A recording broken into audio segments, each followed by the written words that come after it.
একদিন শিশু নবী হজরত মুহাম্মদ সাল্লাল্লাহু আলাইহি ওয়াসাল্লাম ক্ষুধার্ত অবস্থায় মক্কার ধুলামাখা পথ ধরে হেঁটে চলেছে।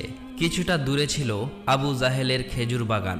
আবু জাহেল এক ইহুদি ব্যক্তিকে নিয়ে খেজুরগুলো একটি বস্তায় ভর্তি করছিল। শিশু নবী মুহাম্মদ সাল্লাল্লাহু আলাইহি ওয়াসাল্লাম তখন ক্ষুধার্ত ছিল, তাই ক্ষুধা নিবারণের জন্য দুটি খেজুরের আশায় আবু জাহেলের খেজুর বাগানের দিকে যেতে লাগলো।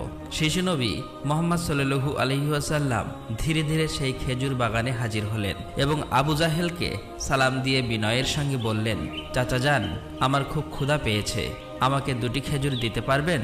তখন আবু জাহেল তাচ্ছিল্য ভরা চোখে তাকিয়ে বলল, হে মুহাম্মদ, তোমাকে খেজুর দিতে পারি, কিন্তু একটি শর্ত আছে।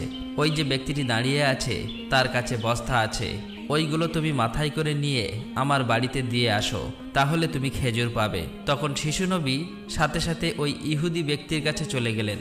ইহুদি লোকটি তাকে অবাক হয়ে দেখে বললেন, হে বালক মুহাম্মদ, তুমি কি জন্য এসেছো? শিশু নবী মুহাম্মদ সাল্লাল্লাহু আলাইহি ওয়াসাল্লাম বললেন, আমি এই বস্তা মাথায় করে নিয়ে যাব। ইহুদি ব্যক্তিটি বললেন, এই ছোট্ট বয়সে তুমি কি এই বস্তায় নিয়ে যেতে পারবে? শিশু নবী বললেন, নিশ্চয়ই পারবো। অতঃপর শিশু মুহাম্মদ সাল্লাল্লাহু আলাইহি ওয়াসাল্লাম ধুলিমাখা শরীরে মাথায় বিশাল বস্তা নিয়ে হেঁটে চললেন। ছোট্ট ছোট্ট পা, ক্লান্ত দেহ, কিন্তু চেহারায় এক অপার্থিব শান্তি।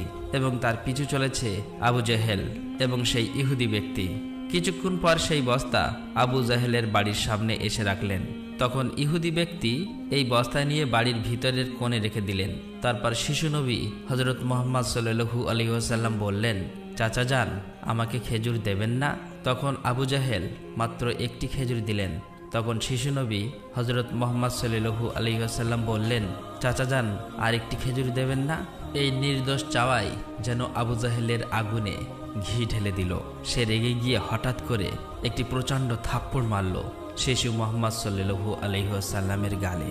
সঙ্গে সঙ্গে সূর্য যেন হঠাৎ ডুবে গেল, আকাশ কেঁদে উঠল, বাতাস স্তব্ধ হয়ে গেল, পাহাড় পর্বত যেন অশ্রু ঝরালো। যে একটি নিষ্পাপ শিশুর উপর এমন অন্যায়! নিষ্ঠুর আবু জাহেল হাসতে হাসতে ঘরে প্রবেশ করল।